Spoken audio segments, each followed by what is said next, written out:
More trouble aboard the Carnival cruise ship called Triumph, a vessel that 2 months ago left thousands stranded at sea and living in squalor for days after an engine failure resulted in widespread power outages. And this afternoon, that same ship was blown away from its Alabama mooring by high winds while it carried 800 people aboard.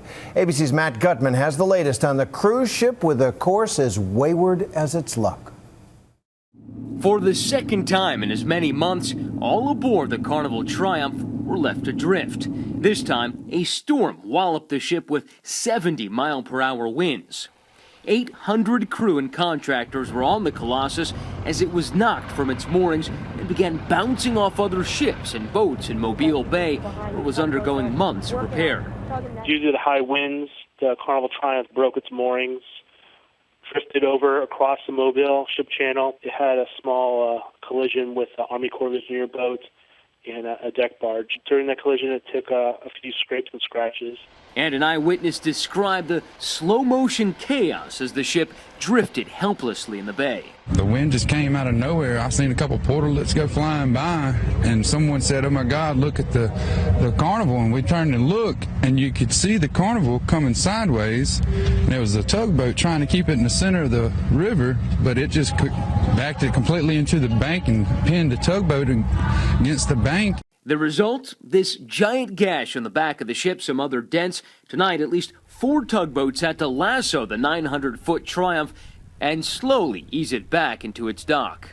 It has been a rough ride for Carnival the past 2 months. Adrift for 5 days in February in the Gulf of Mexico after an engine fire, the Triumph was finally towed to Mobile when the 4,200 aboard came pouring off. The worst experience I've ever had. We thought we were going to die for a little while. In some cases, kissing terra firma for the first time in 8 days. Yeah, you can talk to us. Come on over. I'm speechless. It's just really great to finally be back in America and on land. Some angry. The doctor on the staff can, excuse my French, he can kiss my... Others relieved. I'm just happy to be alive. It's quite an ordeal, but we're here. The Triumph went dead in the water on February 10th. The ship, 300 yards long, equipped with every amenity, and now the more than 4,000 aboard could only communicate in snippets of text messages.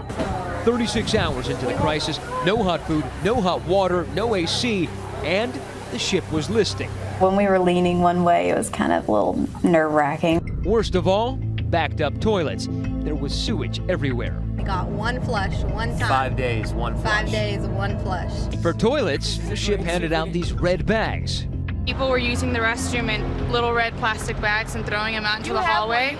We were in shock. We were like, I'm not using a red bag. The thing is you just don't eat. You just don't eat. To not have to use the red bag, Controlling the colon. You just don't eat.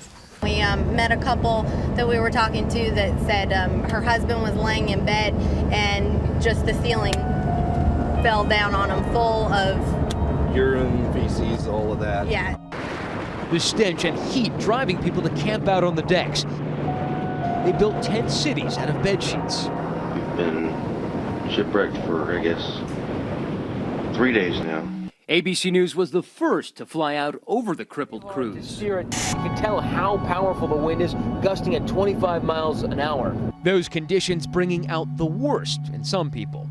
They opened the bar one evening and gave away free drinks, and that was a really bad idea. There were people throwing things over the side of the ship, acting unruly. And during the voyage, passengers did receive updates on the PA system as well as printed status updates, but Rob Mallon thinks that was another poor decision. Maybe they were using the emergency generator to supply printers instead of toilets. Folks hoarding food, forcing others onto a diet of onion sandwiches.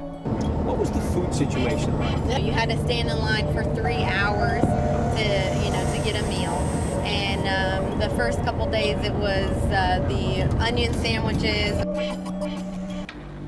But at least they were steadily, if slowly, being tugged back to the U.S. That's when Mike Padilla finally got through to his wife on the phone, anxiously waiting her return.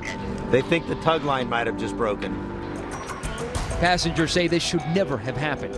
This is the latest in a string of incidents involving cruise ships. Last year, the Costa Concordia capsized in Italy, killing 32 passengers. And in 2010, another Carnival ship, the Splendor, was stranded for days after another engine fire. I know you can't talk to me, but is there anybody who can?